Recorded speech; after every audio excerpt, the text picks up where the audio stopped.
Good morning, everybody, or good afternoon, or good evening. I hope everyone is well. It is 3 p.m. in the UK, and it's time for a special episode. We're going to look at fonts for t-shirt design today. So we got Ray here already. Ray was early from Macclesfield down the road, and Grey Elephant Club from Cleveland, Ohio is here. If you can see and hear me and everything, give me a thumbs up. Let me know where you're watching from. And before long, we will get into our session here today. I just have a few things to quickly set up, but we have Raymond in the house. Hold on one second, Raymond, while I fix up a few bits. And okay, iPad is ready, I hope. I think. Who was that? Raymond. Raymond is here. Fonts galore.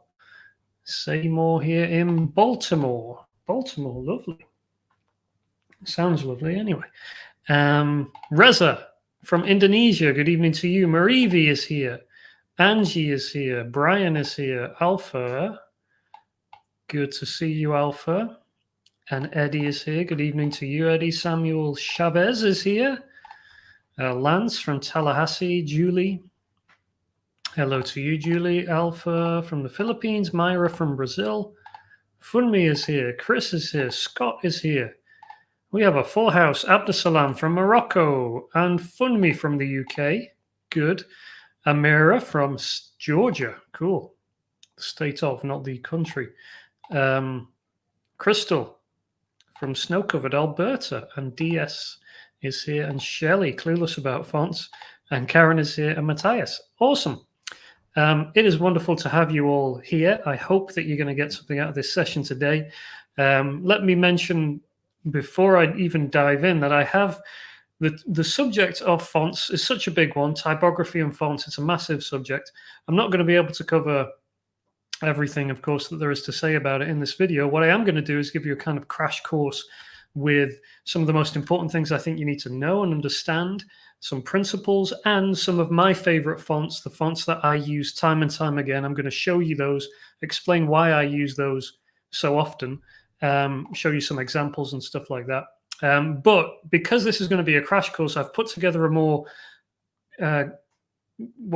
comprehensive guide, or at least a kind of pack that will give you lots of links so you can go off and find out more about certain things if you want to. So this guide includes things like where you can download fonts from, commercial-free fonts, my favorite fonts, and lots of other recommended fonts that I can't cover in this video.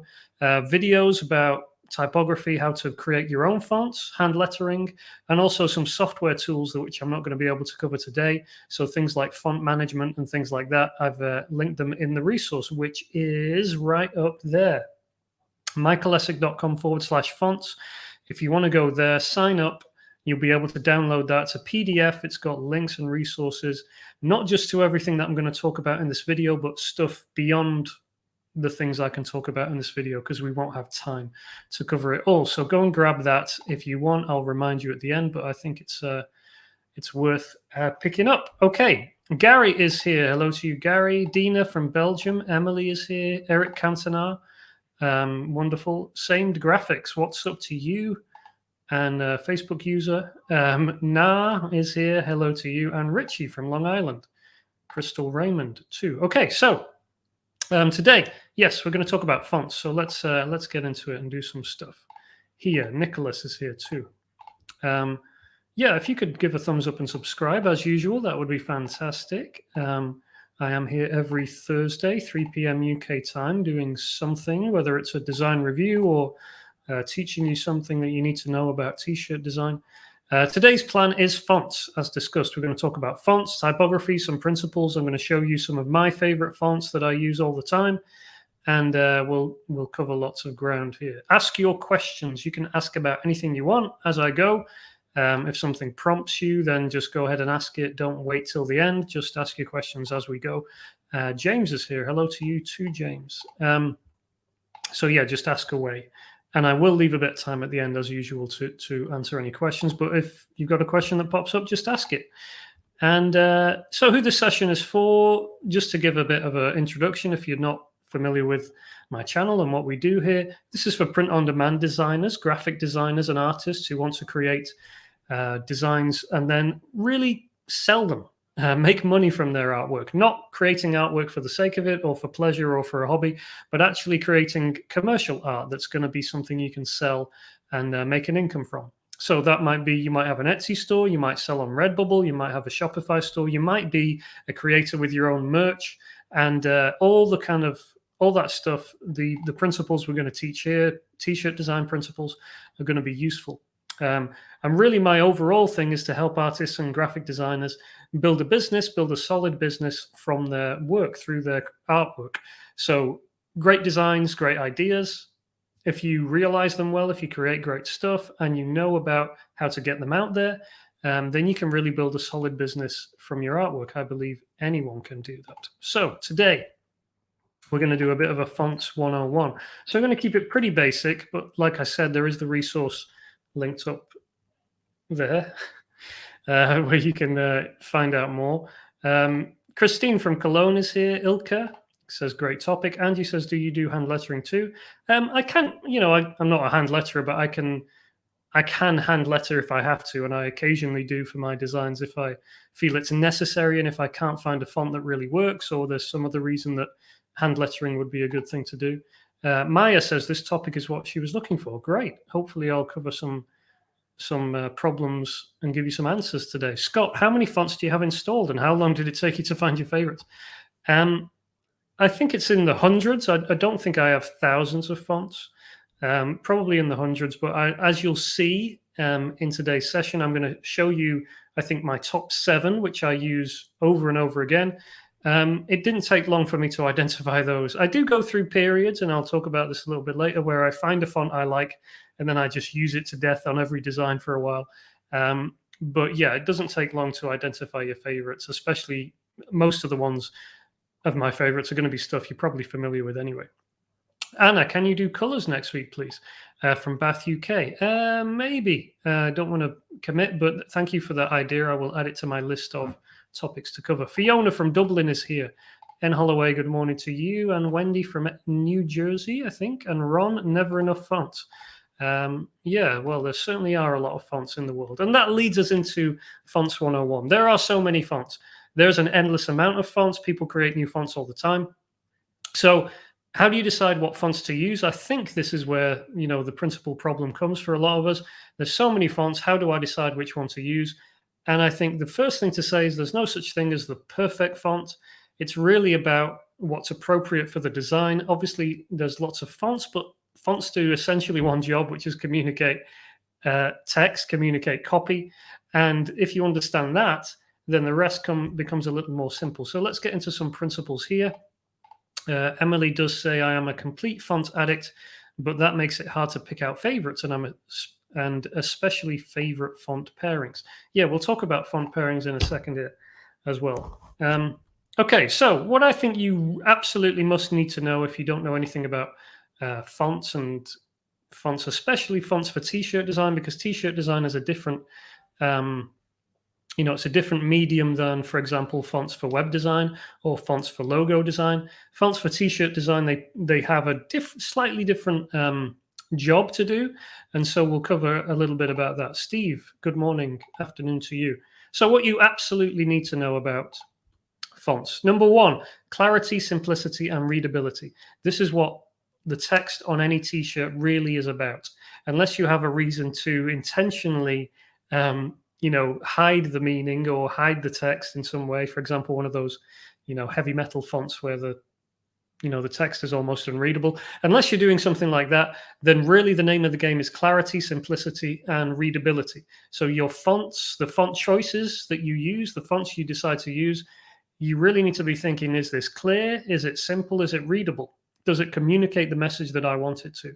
And once you knock that one down, everything else becomes easy. So it's not a case of looking for the perfect font. There is no perfect font. There is not even really a perfect font for a specific design. And of course, it does depend on the individual design. There's no font that's going to work across all designs and all markets. It's going to depend on the idea and the design and the market and all those things. So there isn't a perfect font, even a perfect font for any design.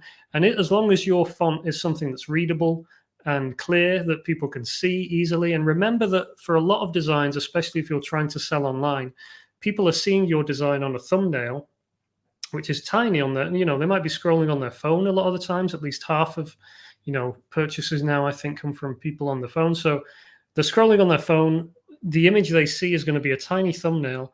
And if your text isn't immediately readable in that format, if they can't quickly scan it and get an idea of what it says, then that's a problem. You know, I'm not saying that the text should be big enough to be read on a thumbnail, but you need to at least, especially if the text is a core element of the design, it needs to be clear that that font's going to be big enough to be seen. So clarity, simplicity, readability. Use of fonts. So people get hung up on, you know, there's so many fonts out there. Let me see how many I can use and almost make it a competition of trying to use as many fonts as possible. That's the wrong way to go. The essence of what we're trying to do here with t-shirt designs is simple, and that means you don't want to overcomplicate things. So use 2 or 3 fonts max. You know, if you're going to pair fonts, we'll talk about that in a second. Don't go overboard. Just use a couple of fonts that pair well with each other, and that will keep your design fairly simple. It won't overcomplicate things. It won't, you know, confuse the reader or the viewer. It will get the meaning across clearly, and I'll show you some examples of that in a second as well. Abdali is here. Abdali from Morocco. Thank you for joining us. Complementary, opposites attract. So when you're pairing fonts, you want to choose fonts which complement one another. And that really means choosing a font that is different from another font significantly. So for example, if you're using a font that's particularly tall, then pair it with a font that's particularly short and wide instead. If you're using a script font, like a brush font, like a, you know, what's the word I'm looking for? Calligraphy type font, then pair it with a blocky type font. And I'll show you some examples here again in a second.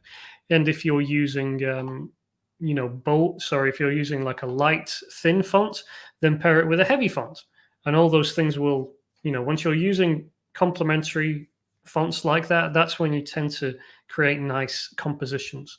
So yeah, a few core things there. And here's a couple of examples. So I'll make these a little bit bigger here. So this is a design I did, a redesign that I did of someone's design a few months ago, I think now, earlier in the year.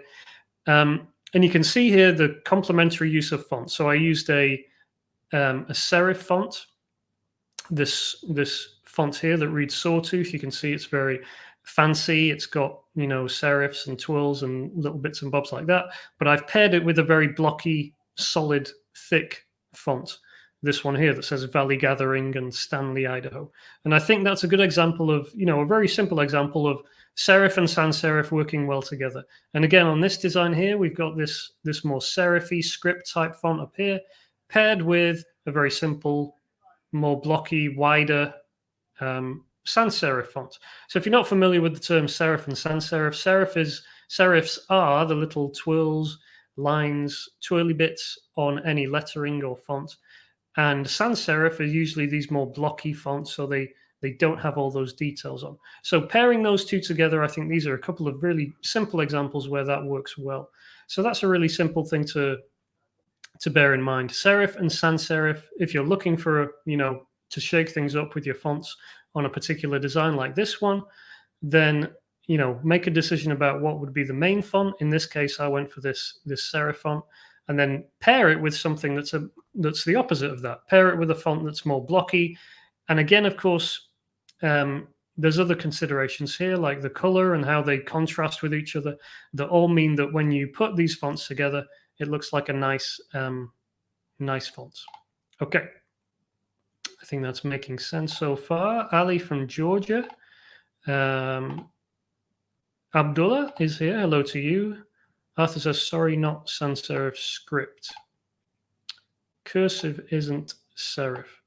Oh, this one up here, you mean? Yeah, more of a script font than necessarily a serif font. I think that's what you guys are talking about. Okay, so there's some good examples there. A couple of tips. from me. Instead of adding fonts, you can, of course, just use bold, italic, and other variations of the same font. So a lot of times people use, they look to add another font on and add a few fonts together. Instead of doing that, you can, of course, most fonts these days, you can simply use a bold variation, or you can italicize them, and you can use other variations like that. So you don't have to actually always be trying to bring in more fonts. It can be better, sometimes simpler, to simply add in, just use the variations that you already have for the font choice that you've already made. And of course, as just kind of mentioned, don't combine fonts that are similar. So if you already have a very blocky sans serif font, look for something that's going to complement that. Don't use something that's too similar to that, because that's when designs look a bit amateurish.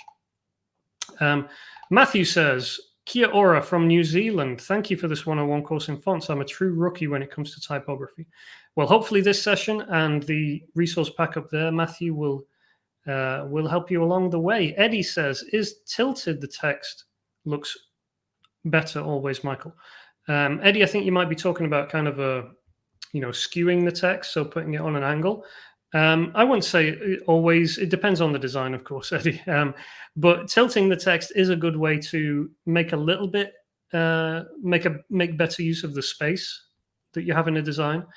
So, for example, the design we looked at last week, I put the text on a slant, and that just gives a little bit more movement. It creates a bit more aesthetically pleasing effect from the overall design.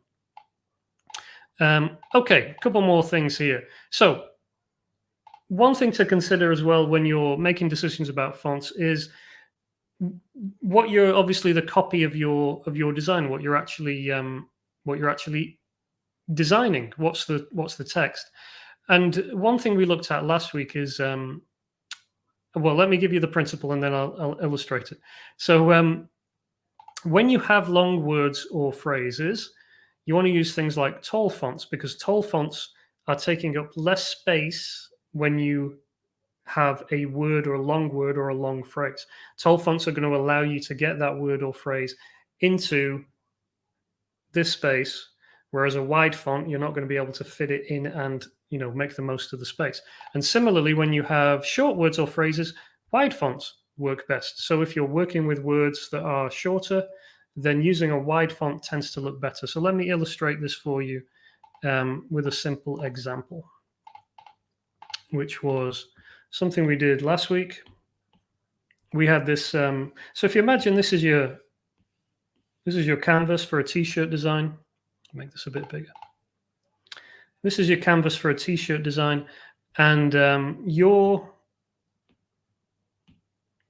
the text you want to put on here is like last week we had this design.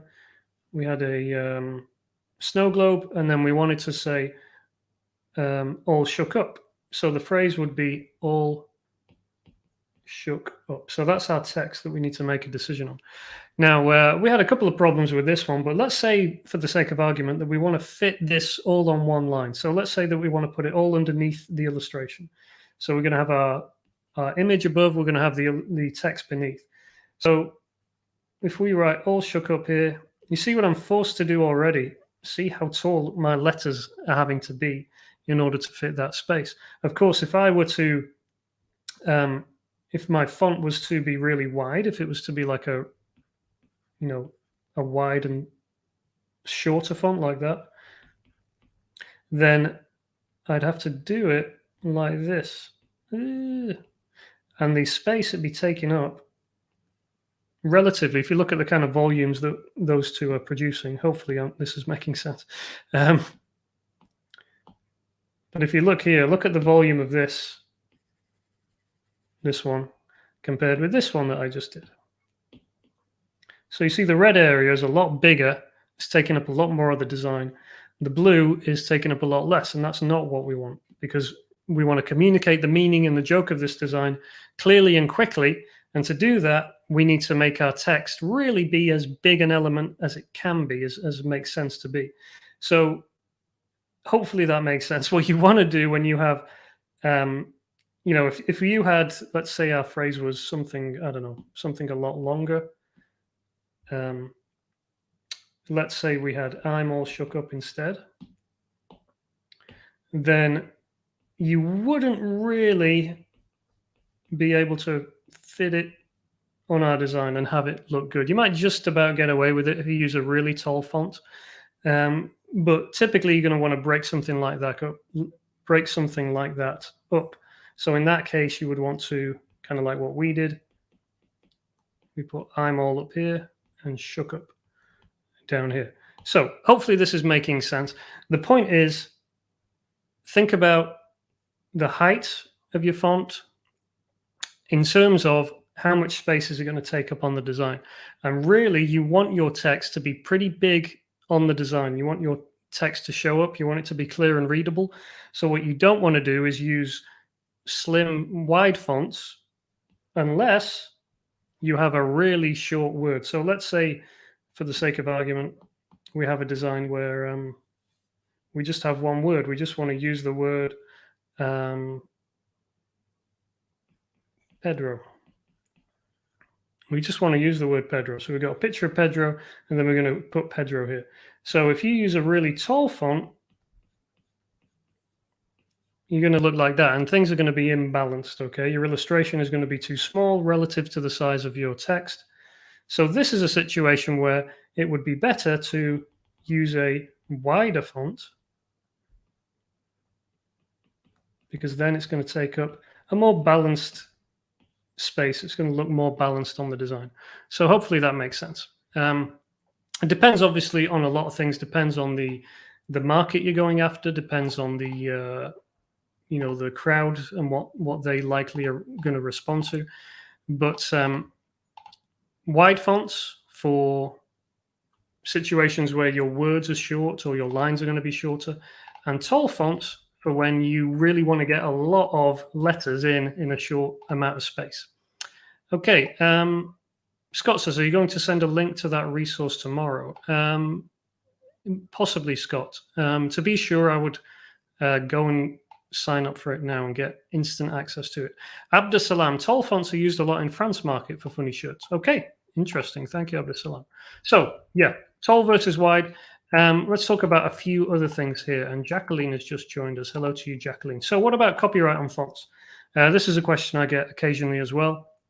So fonts are covered by copyright protection. They are, when someone creates a font that is their own artwork, if you like, their own creation, and similar to how we create t-shirt designs, that is theirs, and they have the right and the license and the copyright on it, which means that you cannot just go around using fonts willy-nilly. There are licenses, there are agreements, and that's an important thing to consider. So copyright on fonts does exist. I think, to put it in context, however, I've never heard of, for example, t-shirt designs, especially on print-on-demand sites or anything like that, ever being removed because of charges about fonts. Because at the end of the day, fonts, you can buy licenses for them. When you buy them online, you are usually buying with that purchase the license to use it for commercial works and such. And so it's difficult for people to know and to track whether their fonts are actually being, used without a license. So copyright on fonts is absolutely a thing, and you should be careful to check that you have a commercial license, that you're able to use any fonts that you are using in your designs. However, there are situations where there are fonts which, for whatever reason, someone created 10 years ago. You can't find them online. It's not available for sale. It's only available free on this one website. There's no license information. And in those situations, I think it's usually pretty safe to take that font and use it. But that doesn't mean that applies across the board. You always want to be careful to read licensing agreements. And where possible, I like to purchase fonts because then I know that I have my back covered. I have a legal license to use that in my designs. So that's something, hopefully that explains it when it comes to copyright on fonts. You cannot and you should not just go around using fonts. You should check, even if you can download them and get hold of them online, that doesn't mean you have a legal right to use them in your designs. So where possible, I always would recommend, especially if you're using a font often, that you go and purchase it and you then get yourself a license to use it. Okay, Teddy is here, Curious is here, and Laura Wickstead is here too. Good to have you all here today. Okay, one thing I wanted to talk about is the idea of using hand lettering instead of fonts. Hello to you, Bo. Hand lettering instead of fonts. So, oh, Scott has a good point here. Scott, often there's a license agreement in the zip folder. That's true. So if you are downloading a font from a free font website or whatever, you'll often find a little README file in the a little text file inside the zip folder. And if you read that, you'll usually find some information about licensing. Sometimes the creator of the font will say this is free for commercial use. Sometimes they'll say this is free for personal use. Sometimes they'll give you a link where you can buy it. Sometimes they'll say go and donate here for commercial use or something like that. So there's a lot of different options there. But yeah, that's something you want to look out for. Curious says, if you are doing a word definition, literally just a word with a definition, how do you do it in a non-boring, everyone does it the same way? Good question, Curious. I don't have a decent answer to that question. If you are doing a word definition and that's the point of the shirt, then you are pretty limited because, you know, if it's going to be a word definition, it's going to have to look pretty similar to a word definition, which is a word and a semicolon or whatever it is, and then some more text. So, yeah, not really sure there is a way. I mean, if you go playing around too much with the fonts and the colors and things, then it's going to become not immediately obvious that it's supposed to be the definition of a word, and that will obviously damage the idea and the communication of that idea. So yeah, that's a tricky one. I'm not really sure. I think, you know, a situation like that, I almost want to say, don't do that idea. Go and look for an idea where you can add more meaning and put more effort in and get more value into the design, something that's actually copyrightable as well. You know, a point like this, for text-only designs. And one of the problems with text-only designs, whether it's something like that, a word definition, or it's just a phrase or something like that, just in a font with very little else going on, with no graphic, with no illustration, with no supportive elements, that's very hard to protect. Not just is it hard to protect in the way that all t-shirt designs are hard to protect these days, but it's hard to protect in the sense that you don't usually, or you probably won't qualify for copyright protection, especially if you've not done much. If all you've done is taken a quote and typed it out, that's really not going to qualify for copyright protection, which means someone could technically take your design and use it, and you wouldn't really have any recourse to get it taken down. You might be able to get it taken down, but technically, legally, copyright requires a certain bar to be crossed. And if you simply take a phrase, if you write Merry Christmas on a t-shirt, it doesn't matter that you took the time to choose the font and you choose the colors. It's not really copyright protectable. So that's something to be very aware of when you're doing simple text-only designs. Sometimes text-only designs are the thing that's required. You know, sometimes a text-only design or a very simple text design fits the bill, and that's what people want. That's what people are looking for. But it's hard to build a solid business off those types of designs. So that's something to be aware of. EvilBit says, what about Google Fonts?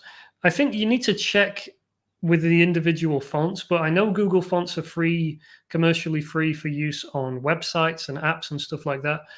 I'm not sure whether that license necessarily automatically covers t-shirt designs, but like I say, I've never heard of anyone getting in legal bother for using a font on a t-shirt on a print-on-demand site. I think it's a hard thing for people to police in the first place. And I think with fonts like Google Fonts, where they are giving them away for free and encouraging people to use them, there's probably, it's pretty safe to do so and to use those. Ron says, I think the appeal of a definition design is the pun more than the design, like Funkel, etc. Yeah, I was going to say as well, the problem is, I mean, even if you come up with your own funny pun or whatever, it's still not protected. I get the idea of the joke and everything. The problem is, even if you've come up with your own pun, your own idea, simply writing it on a shirt doesn't actually really protect it. It doesn't really qualify as a copyrightable work. And it's very hard for people to prove, for example, that was my joke, that was my pun, or that was my idea, which is why I would always recommend that you create original designs and create illustrations with them, or do something, truly transformative, such as what I'm about to talk about, hand lettering instead of using fonts, which would then qualify that design for more protection. Eddie says, what element we should include in the design for only text design? So, for example, an illustration, hand lettering, background supportive elements, and things like that. Anything where you are adding value, creating something that's unique and original, that's your own spin on it, instead of just doing something that everyone else could do, like choosing a font and typing it out. Okay, so what I mean by hand lettering is that a lot of times, and this is really a pretty, I wouldn't say it's easy. It's not easy to do hand lettering and to do it well. But one thing almost everyone can do is actually hand draw the font for any of their designs. So let me go back to the iPad here. So in a previous video, we did this particular design, and I used a font to cover the text. So we went with I'm All Shook Up. And I used a font, but given more time, I could have actually hand drawn that text. And there's a couple of ways I could have done that. Number one is you could actually have, placed your fonts. You could have used the font as we did in the design, and then you could bring it back into Procreate. I think Procreate actually has font and text tools already. But for example, what I'm suggesting is that you actually go in, have a font there, but then you can actually kind of drop it down a bit, and you could actually draw over the top. So if you have a font that you like, you could actually make it your own a little bit by just kind of hand drawing and doing it in a little, taking your own spin on the font. Use it as the basis, as the underlying kind of, shape and spacing and everything, but just, make it your own and do however you want to take it. You could add your own little serifs. You can make it look a little bit more, hand drawn and squiggly or whatever it might be. But you can go and do something like that based on the back of a font on the design already. So that's one easy way to do it, kind of almost semi-tracing. Or you could actually, go whole hog and actually plan out and draw your whole hand letter, the whole thing from scratch. Now, that's a hard thing to do if you don't really have any experience with that.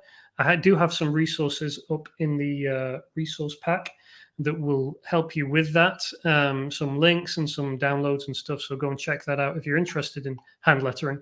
But I think that's a really great, relatively easy way, especially if you're an illustrator or artist. So you have some abilities in this area. If you can just kind of add on hand lettering to your skill set, then every single design you create, you can hand letter from scratch. You add so much more originality to the design. You have your own spin on it. It's much more unique. It's much more protectable. And I think that's a really great option, instead of just always defaulting to using fonts, which often anyone can use the same fonts. Even if they're fonts you've purchased, then anyone can still use them. You don't actually have that much originality in your designs in some way. So doing something like this, hand drawing the text, is a great way to really add another level onto your designs. Okay, a couple of questions here. I think Reza says, how about DA font? Sometimes I found font with 100% free status.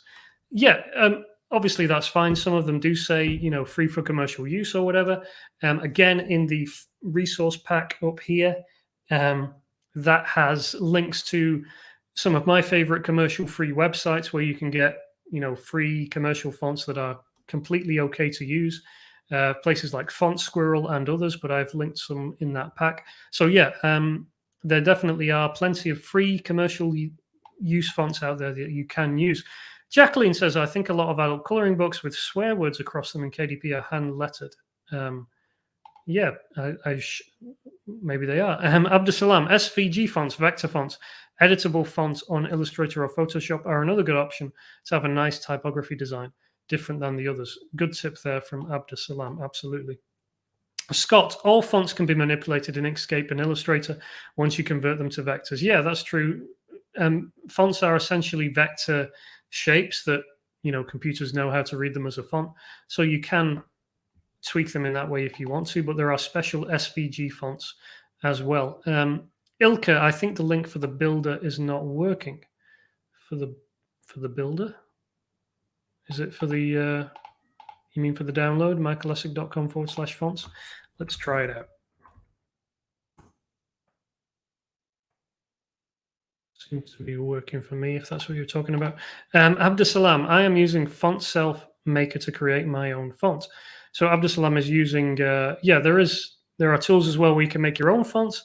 I've also included those in the resource pack. I think Ilka might be saying there's a link wrong in the PDF. If that's the case, Ilka, I will fix that after this live stream, so don't worry about that. And I will post the updated one and send it out tomorrow as well. So yeah, okay, let's get back to my most used fonts. So I thought it would be fun, just as we round this out.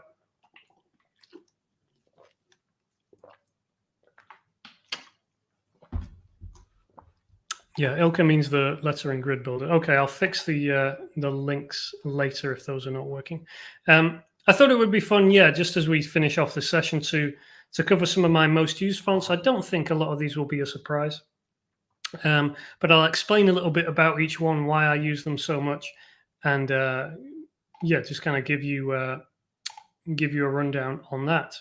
Okay, number one, this is the font you saw in the title of today's thumbnail and everything, Cooper Black. So this is a absolutely ubiquitous font. You see it everywhere. The font from the Beach Boys, and almost, you know, any t-shirt design you care to mention, you'll find lots and lots of people using the Cooper Black font. It's a really good font for simple text designs. Having just said that, I don't recommend you do this, but of course there are situations where, for example, the Vote for Pedro design, Cooper Black just knocks it out of the park. It's slightly retro, but also very readable, has a little bit of personality, but it's not, you know, it's not too retro. It's nothing that's too hardcore. And I think it's just so versatile. You can use it for anything. It doesn't translate, you know, it doesn't make designs look vintage, but it can. And it doesn't, you know, it just kind of works in almost all situations. So Cooper Black, probably the most, my most used font on my t-shirt designs. I would think if you go through all my designs, Cooper Black will be on 50% of them at least. So yeah, Karen says she loves Cooper Black, and Abdusalam, it's an Adobe font. Yeah, absolutely.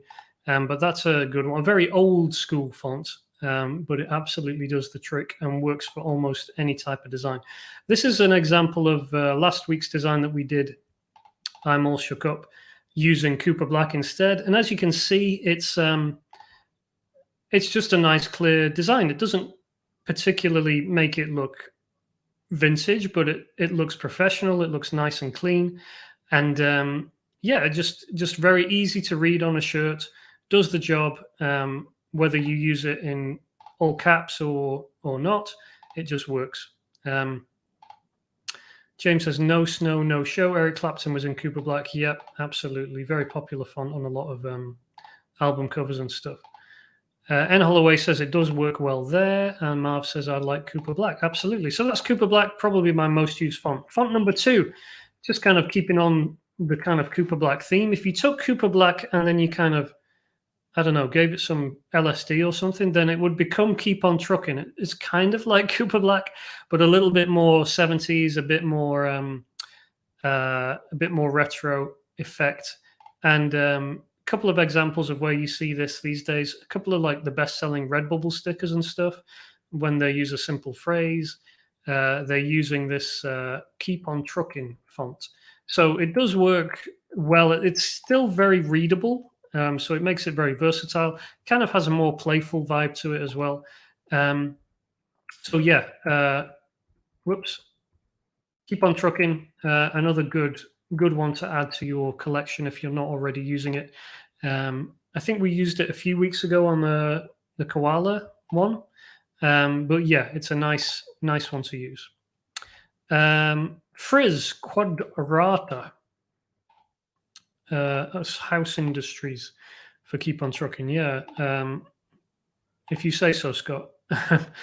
You probably know where you've seen them better than I will, but this one is certainly another popular one as well. Frizz Quadrata is, I call it the black flag font. You find it on a lot of kind of, again, music album covers and stuff like that.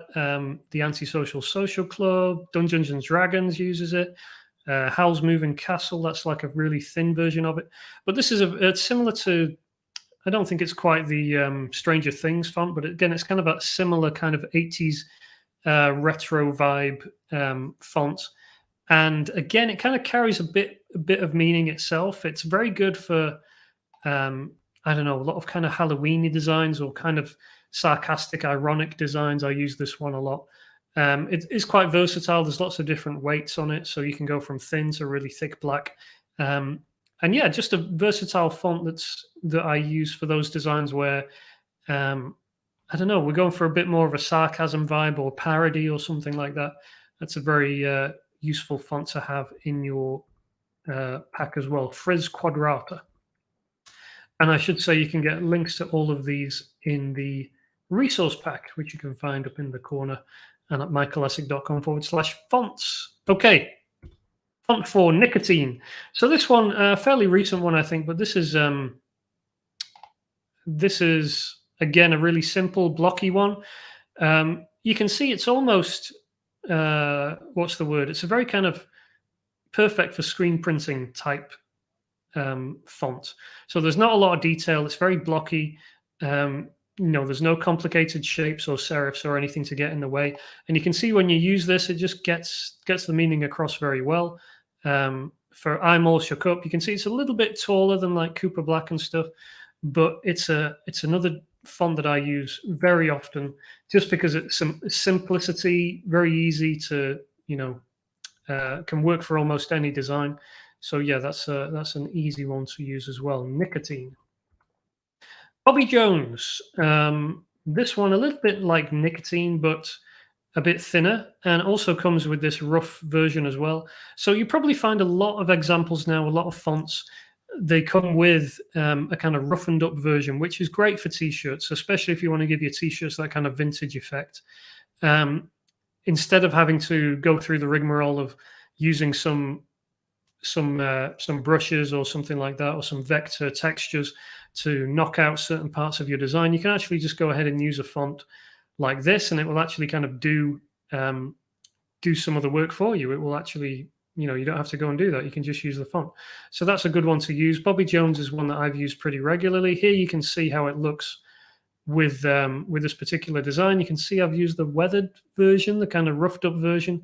So it's quite subtle, but again, it adds a nice bit of texture and looks pretty professional on a design like this. Again, a little bit taller than some of the other fonts we've looked at, but again, it's one that I use quite often because it's so versatile. Londrina Solid. This one, I think it's a Google font. I think you can find it from Google. Again, you can see we're using fonts that are pretty similar. But again, I use this one a lot. Probably used this one to death, actually. Pretty sick of using this one. I've gone off it now, but I have used this on an awful lot of designs. Again, you can see, if you compare that with that, not a huge amount of difference. They're still pretty tall fonts. All of these ones, Nicotine, Bobby Jones, and Londrina. But again, it's this kind of slightly scruffy kind of approach, a little bit wonky, not nice and neat and tidy, but it's perfect for a lot of the kind of designs I create. Simple, easily readable font, and works very well. Let's take a couple of these comments here. Josh, hello to you. Ron, I might have to start using Nicotine. Yeah, get your Nicotine patch. Josh, would you be willing to take a break from your content for me to interview? Yeah, maybe, Josh. Drop me an email, michael@michaelessick.com, and I will get back to you. Eileen, it seems different fonts have different feelings. Serious, funny. Yeah, absolutely. And that's really the point with the fonts you use. You can change the meaning of a design. But a lot of these fonts that I'm using, I use them because they don't have much of their own meaning. So I use them because they They help me simply express the meaning of the design. They don't, they don't put their own spin on it. For example, if I was to use a Halloween font here, it would change the meaning of the design quite a lot. I could have used a Christmassy font, but I didn't. So I'm using, a lot of the times for a lot of my designs, more generic-y, evergreen type designs, I'm using these types of fonts because they don't have, they don't communicate too much meaning by themselves. So that's why I use them a lot. Scott, wouldn't you only want to use a textured font if you apply texture to the illustration too? Yeah, can do. There's no hard and fast rules, of course. Sometimes I just whack a weathered font on just because I like the effect. But yeah, again, if if you're doing an illustration and you really want to push it and make it look really professional, then adding a bit of texture onto the illustration as well works. But I want to say you absolutely have to in all cases. Font 7 of my top 7 fonts. This one's called That's Font, Folks, and it's really the someone's attempt to imitate the font used at the end of the Warner Brothers thing. That's all, folks. Am I right with Warner Brothers? What do I mean? Bugs Bunny and all that stuff. So yeah, it's that a font or someone's attempt to recreate it. So I like this one because as a simple script font, it actually works quite well. This is the one I used for the sawtooth design on this version. Not sure it works as well here on this, but you can see it's still pretty readable. I would like to usually pair it with a more blocky font like I've done here. But I think for like a simple script font that's pretty readable, it's not too thin as well. You can actually bold this up as well, and it will still be quite readable and easy to read. Whereas a lot of script fonts and calligraphy type fonts, they usually become quite difficult to read on t-shirts. So I like this one as a kind of script alternative. Looney Tunes font. Thank you, Gary and Scott. Absolutely. So yeah, this font, I like that for that purpose. I kind of default to it if I'm looking for that kind of effect. Okay, that was my top 7. So we had, let's just roll through them again real quick. Countdown. So yeah, I think my most used font, definitely Cooper Black. I find myself reaching for that more than anything. Keep On Truckin, a recent addition but new favorite. Frizz Quadrata for the more serious parody or something that looks a little bit more 80s or 90s. It's a very cool one to use. Nicotine, really great, versatile, simple font for most cases. Bobby Jones, again, a similar alternative. And Londrina, another similar alternative. And then finally, That's Font, Folks, for, a kind of scripty font for a bit of contrast to throw things up and mess things around a bit and shake it up a little bit. Yeah.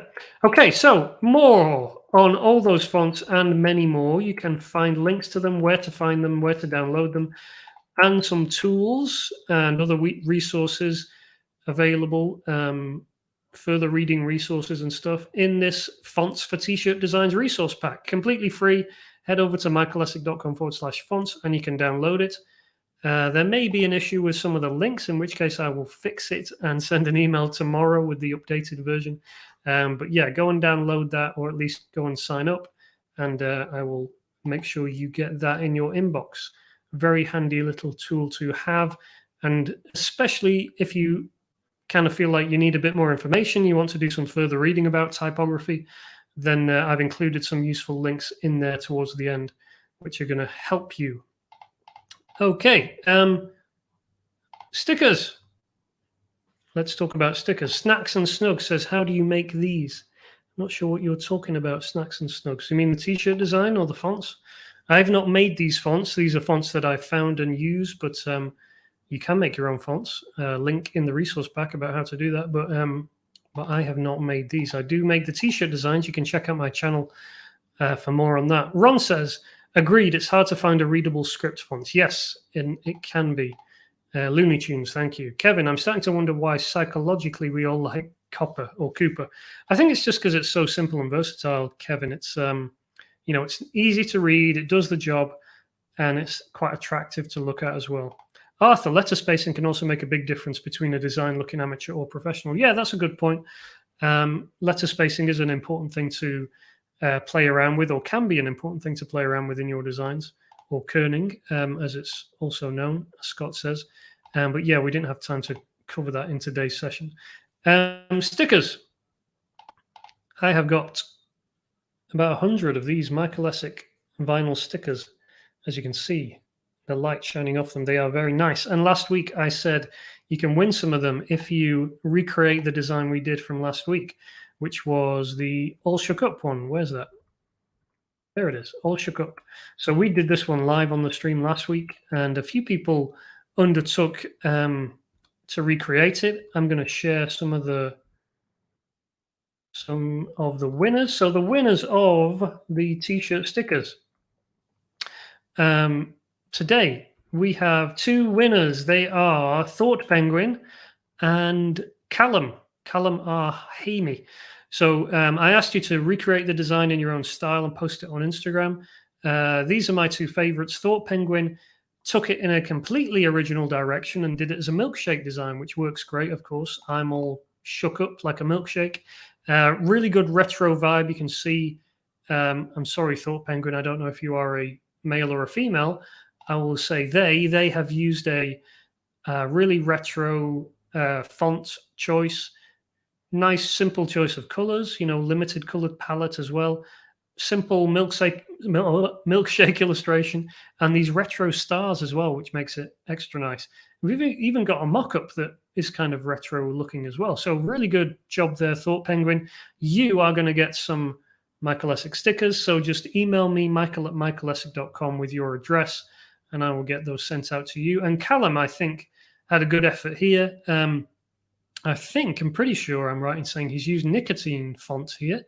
So good work on that one, Callum. You've taken it in a different direction and drawn it as a kind of the snow globe himself as a person, as a character with a face, with a little kiss. So we've kind of gone for the Elvis vibe there a little bit, or the topic of the song. So that's cool. Really like those 2 designs. So please do email me your details, michael@michelesic.com, and I will send your exclusive Michelesic vinyl stickers out in the post. Look at those bad boys. Okay. A couple of questions here. Scott says Stephen Rhodes is also addicted to Cooper Bold. Yeah. Stephen Rhodes uses it a lot, and it works well for his designs, of course. The kind of retro effect that he's going for. Eddie, what font for wide text design? I don't have one off the top of my head. I don't tend to have that much use for wide text, but it looks like Curious has replied with one. Brilla says Curious. You might want to check that one out. SG, do you find that there are certain customers' audience demographics that prefer the vintage fonts? I don't think it's a case of people preferring a font. I think it's a case of choosing the right font for the design, and then the whole design will be appropriate for that market. For example, Scott mentioned Stephen Rhodes. He has his own kind of vibe and style, and let's see if we can pull one up here. So here we've got Cooper Black on this one. Cooper Black just works and does the job. I think he's used Keep On Truckin underneath there. So Cooper Black on top and Keep On Truckin underneath. And that just, works for the design. So, if you had this design, so in your question, SG, you said, do you find that there are certain customers that prefer the vintage fonts? It's not about the customers. It's about the idea. It's about the design. If Stephen had used, a different font here for Wake Me Up, it's not going to radically alter the meaning of the design. I mean, if he used like a script font, then it would be a bit weird and it would alter the meaning of the design. But yeah, it's more about the market and the idea behind the design itself, and choosing a font that's appropriate. It's not a case of if you used a slightly different font, people would go, oh, I don't like it. Or you use Cooper Black and then everyone buys it. It's just doing the most appropriate font for the use case. Okay, Angie says, well done. Eddie says, thanks. No problem, SG. Ron says, congrats to the winners. Abdenor says, nice to be here. Nice to have you here. But we are just wrapping it up, I think. Grey Elephant Club says, you demand, Michael. Much thanks. No problem. Okay, so if you have any other questions you want to ask me about fonts or anything else before we wrap it up here today, please go ahead and ask them. We'll try and finish on time today, and I will take the opportunity again to remind you about the font resource pack, which is completely free at michaellessig.com/fonts. You can download it and you will get access to my favorite fonts, where to download them, some recommended tools and apps, and some further reading on subjects like how to create your own fonts or how to do hand lettering and stuff like that. Someone says we lost the sound.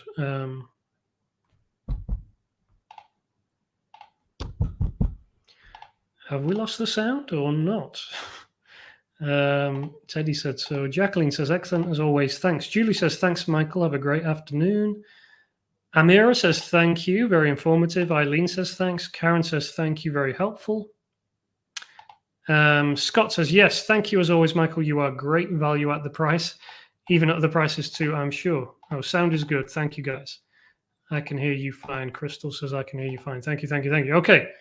I don't think I am seeing any other questions. So I think we will wrap it up there for today. Go and download your font pack. Also, if you're looking for help with ideas, I have a little book of t-shirt ideas. It includes 14 step-by-step idea frameworks and comes with a load of cool bonuses. You can get that at michaellessig.com/book, I believe. And pick that up if you haven't already.